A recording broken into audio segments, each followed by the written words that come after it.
میدان عرفات میں حاضری اور میدان مزدلفہ میں حاضری کا تذکرہ اللہ تعالیٰ فرما رہے ہیں۔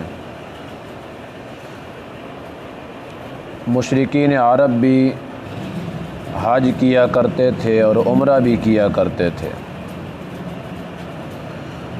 لیکن اسلام کے حج اور ان کے حج میں فرق تھا۔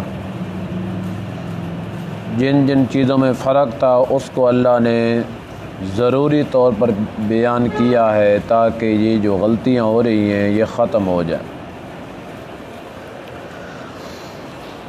مکہ کے باشندے خصوصاً قریشی یہ کہا کرتے تھے ہم چونکہ بیت اللہ کے متولی ہیں اور حرم میں رہتے ہیں اور اس وجہ سے ہمارا احترام اور عزت ہے، ہم نے جو حج کرنا ہے وہ بھی حرم کی حدود کے اندر کرنا ہے، اس سے باہر نہیں جانا ہے۔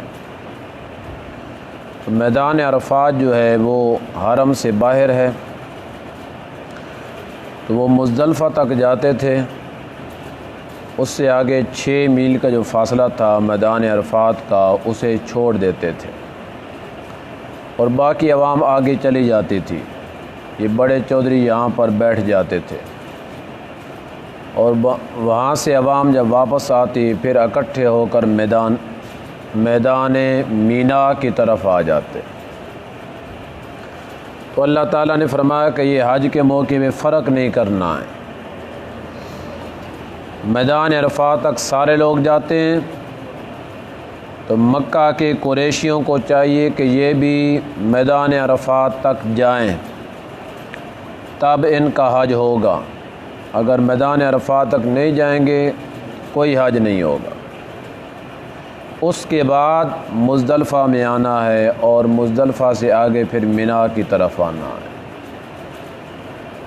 کل بھی کچھ صورت بیان کر دی تھی، 8 ذی الحجہ کو مینا میں جاتے ہیں حاجی، پھر 9 والی تاریخ صبح فجر کی نماز کے بعد سے نکلتے ہیں۔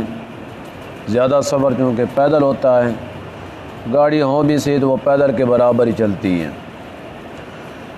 تو ظہر کے بعد جو حاضری ہوتی ہے وہ میدان عرفات میں ہوتی ہے، اور وہاں پر ظہر کے ٹائم میں 2 نمازیں اکٹھی پڑھتے ہیں، ظہر اور عصر کی، اور پھر مغرب سورج غروب ہو جانے کے بعد میدان عرفات سے واپس آتے ہیں، لیکن وہاں پہ نماز نہیں پڑھنی مغرب کی، اللہ کا حکم ایسے۔ مزدلفہ میں آ جانا ہے، 6 میل کا فاصلہ ہے، جتنا بھی وقت اس پہ لگے، وہاں آ کر عشاء کی وقت میں مغرب اور عشاء دونوں کو جمع کرنا ہے۔ عرفات میں ظہر کے وقت میں 2 نمازیں، عصر والی بھی ظہر کے وقت میں پڑھنی ہے، اسے کہتے ہیں جمع تقدیمی، ایک نماز کو پہلے لے آئے۔ مزدلفہ میں جمع تاخیری ہے، مغرب کو لیٹ کر دیا ہے اور عشاء کو اپنے وقت میں پڑھا ہے، اسے کہتے ہیں جمع تاخیری۔ بس یہ 2 جگہ ہیں، 2 وقت ہیں جن میں 2 نمازوں کو جمع کرنا اللہ کا حکم ہے، اور اس میں ایک حکمت ہے۔ لاکھوں دنیا ہوتی ہے، 2 لاکھ 3 لاکھ 4 لاکھ، یہ تو میں تھوڑا کہہ رہا ہوں گا، 20 لاکھ سے زائد لوگ ہوتے ہیں۔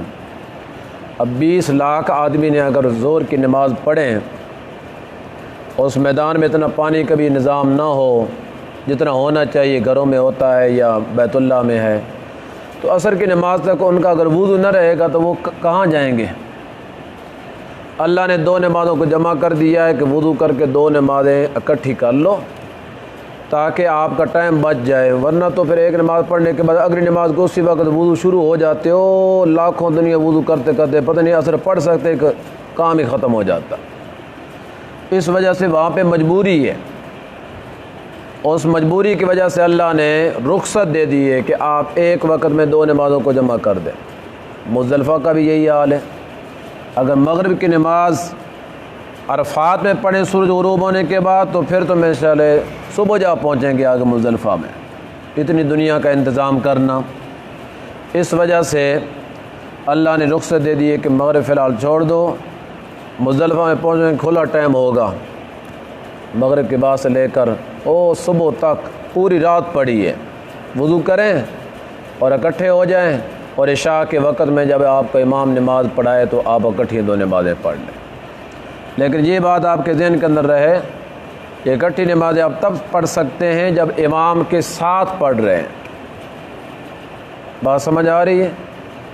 امام کے ساتھ پڑھنی ہے، پھر 2 اکٹھی پڑھنی ہے۔ جو اگر امام کے ساتھ نہیں، آپ امام سے رہ گئے ہیں تو پھر علیحدہ علیحدہ پڑھنی ہے، اپنے اپنے وقت میں پڑھنی ہے، کیونکہ پھر ٹینشن کو نہیں، ایک آدمی وضو کر سکتا ہے، نماز پڑھ سکتا ہے، کون سا کوئی سارے دنیا کے لوگوں کو اس نے انتظار کرنی ہے، پھر وہ پڑھ سکتا ہے۔ جماعت کے ساتھ جب نماز پڑھنی ہے تو پھر اس کی صورت یہ ہے کہ دونوں نمازوں کو جمع کرنا ہے، اور جو حاجی ماشاء اللہ حج کر کے آئے ہیں انہوں نے ایسی ہی نمازیں پڑھی ہیں اور ایسی ہی پڑھتے ہیں اور ایسی ہی پڑھتے رہیں گے۔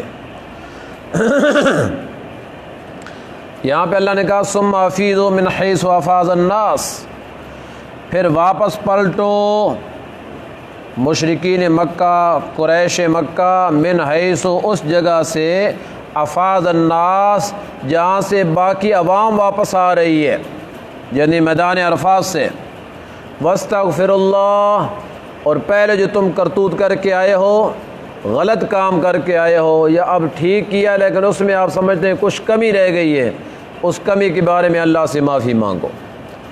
ان اللہ غفور الرحیم، بے شک اللہ ہی ہے معاف کرنے والا اور اوپر اللہ رحمت برسانے والا۔ تو اللہ تعالیٰ سے جو معافی مانگ لیتا ہے اللہ اسے ضرور معاف کر دیتے ہیں۔ جب اللہ خود کہتے ہیں مجھ سے مانگو تو پھر اللہ نے معاف تو کرنا ہے۔ فَإِذَا قَضَيْتُم مَّنَاسِكَكُمْ، پس جب تم پورے کر لو اپنے حج کے احکام کو، حج کے مناسک کو، حج کے کام کو، حج کے عمل کو، یعنی عرفات سے واپس مزدلفہ میں آ گئے ہیں، نماز پڑھ لی، اس کے بعد آپ فارغ ہیں صبح تک، تو کیا کرنا ہے؟ فَاذْكُرُوا اللَّهَ كَذِكْرِكُمْ آبَاءَكُمْ أَوْ أَشَدَّ ذِكْرًا، پھر وہاں پہ بیٹھ کر گپ شپ نہیں لگانی دنیا کی، بلکہ اللہ کہتے ہیں فَاذْكُرُوا اللَّهَ، اللہ کا ذکر کرنا ہے، سبحان اللہ، الحمدللہ، لا الہ الا اللہ، یا کوئی بھی ذکر ہے اللہ کا ذکر کرنا ہے۔ اسے عربی اسراء میں کہتے ہیں تسبیح، تحمید، تحلیل، اللہ کی تسبیح بیان کریں سبحان اللہ، اللہ کی تحمید بیان کریں الحمدللہ، اللہ کی تکبیر بیان کریں اللہ اکبر، یہ الفاظ ہیں۔ تو ساتھ اللہ نے کہا کذکرکم آباکم، اس طرح اللہ کا ذکر کرو جس طرح اس سے پہلے تم اپنے آباء و اجداد کا تذکرہ کرتے تھے۔ مشرکین عرب کی عادت تھی، وہ مزدلفہ میں آ کر رات کو گپیں لگاتے ہو، اپنے بڑے بڑیروں کی بڑائیاں بیان کرتے، خوبیاں بیان کرتے، ان کی طاقتوں کا ذکر، ان کی مال و دولت کا ذکر، اور ان کی اپنی حکومتوں کا تذکرہ، ان کی جنگوں کا تذکرہ، ان کی بہادری کا تذکرہ شروع ہے۔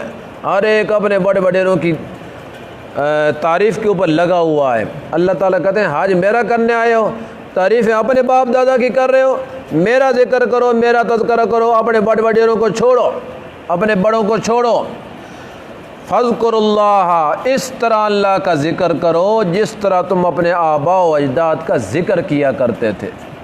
یہ تشبیہ کیوں دی ہے؟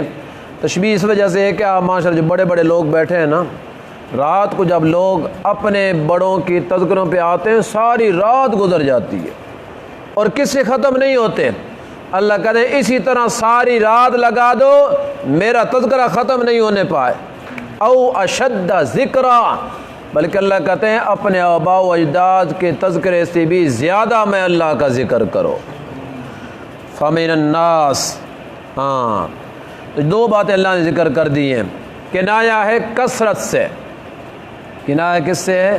کثرت کے ساتھ اللہ تعالیٰ کو یاد کرنا، زیادہ سے زیادہ اللہ تعالیٰ کو یاد کرنا، اور اس میں صرف یہ نہیں ہے کہ آپ نے بس یہ اللہ اللہ ذکر ہی کرنا ہے، آپ بے شک نفل بھی پڑھ سکتے ہیں، قرآن پاک کی تلاوت بھی کر سکتے ہیں، تسبیح کے ساتھ ذکر بھی کر سکتے ہیں۔ مطلب یہ ہے کہ تذکرہ اللہ کا کرنا ہے، اپنے بڑوں کا تذکرہ نہیں کرنا ہے۔ اس سے آگے اللہ نے 2 قسمیں حاجیوں کی بیان کی ہیں کہ وہ حاجی کی 2 قسمیں ہوتی ہیں، کس کو اللہ تعالیٰ آخرت میں حصہ دیتے ہیں اور کس کو اللہ تعالیٰ دنیا کا حصہ دیتے ہیں۔ تو یہ نیت کے اوپر منحصر ہے، نیت خالص مخلص ہے آخرت لے جائے گا، جو نیت میں اخلاص نہیں تو پھر آخرت میں اس کا کوئی حصہ نہیں ہوگا۔ اس کی تفصیل انشاءاللہ کل ذکر کریں گے۔